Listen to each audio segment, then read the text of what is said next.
belle célébration. We love our great Canadian traditions, including Christmas, Mr. Speaker. But unfortunately, after 8 years, this Prime Minister promises nothing but a carbon-taxed lump of coal for Canadians.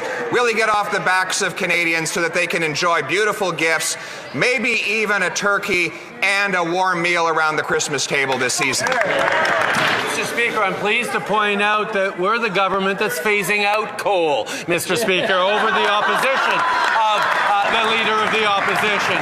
We're going to continue to build a better and brighter future for all Canadians, and that includes fighting against climate change so we can ensure that we keep a stronger future for Canadian children to be able to go sledding, but also so that we can make sure that they have better jobs into the future. The climate denialism of the Conservative Party of Canada is putting future white Christmases at risk, and that's why on this side of the House we stand for Christmas.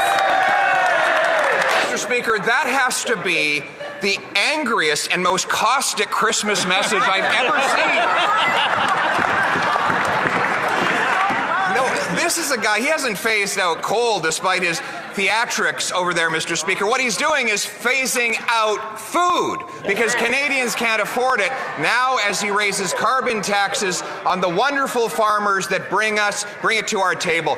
Why won't he axe the tax on farmers so that Canadians can eat, heat, and house themselves? And why doesn't he be a little less like Scrooge and a little more like Santa Claus?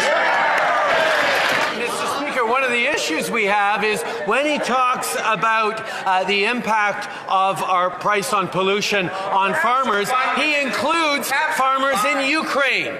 He includes farmers who are busy feeding us and feeding people around the world. He has stood against the free trade deal that Vladimir Zelensky and the Ukrainian people want us to have because he pretends we're imposing a price on pollution on them, which of course we are not. But that is the extent to which he will spin up to make a political attack when it is completely unfounded. We will be there to stand with Ukraine and with Christmas, Mr. Speaker. Can't even have a little bit of fun in this place, Mr. Speaker, because of course once he's off script, that's when he starts rambling all over the map, unable to stay on any subject possible. The question was about the cost of food. After he's forced Canadians to line up in bread lines that we have not seen since the Great Depression. 2 million, a record-smashing 2 million visits to a food bank. And now he sees it as the time to quadruple the tax on the farmers that feed us. Will he stop blocking common sense Conservative Bill C2, 3, 4 to take the tax off the farmers so that Canadians can afford Christmas?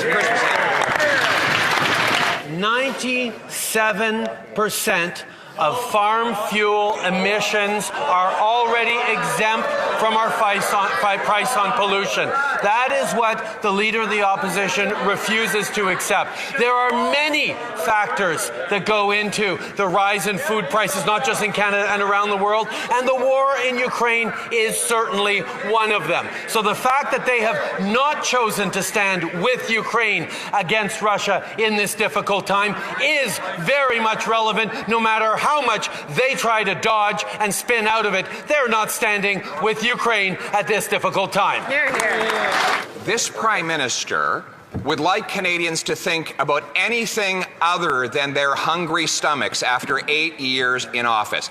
He would like Canadians to forget that he has doubled the cost of rent, that he wants to quadruple the carbon tax, that he's given us the worst interest rate hikes in Canadian history. The least he could do is back off on his plan to quadruple the tax on our farmers. So, will he stop blocking Bill C-234, the common sense Conservative bill to take the tax off our farmers so that our Canadian people can afford to eat? Mr. Speaker, that might be a little more of a credible question if it hadn't been for the fact that the Conservative Party delayed implementation of our Affordability Act that brought in more competition on groceries, that is moving forward to stabilize grocery prices and support Canadians through this difficult time. They've also stood against other initiatives we're supporting Canadians with, like dental care for young Canadians, but also for seniors as is coming in the coming months. They've stood against supports like our grocery rebate. They've stood against the investments that we're busy making to support Canadians right across the country because they stand for austerity and cuts. That's right.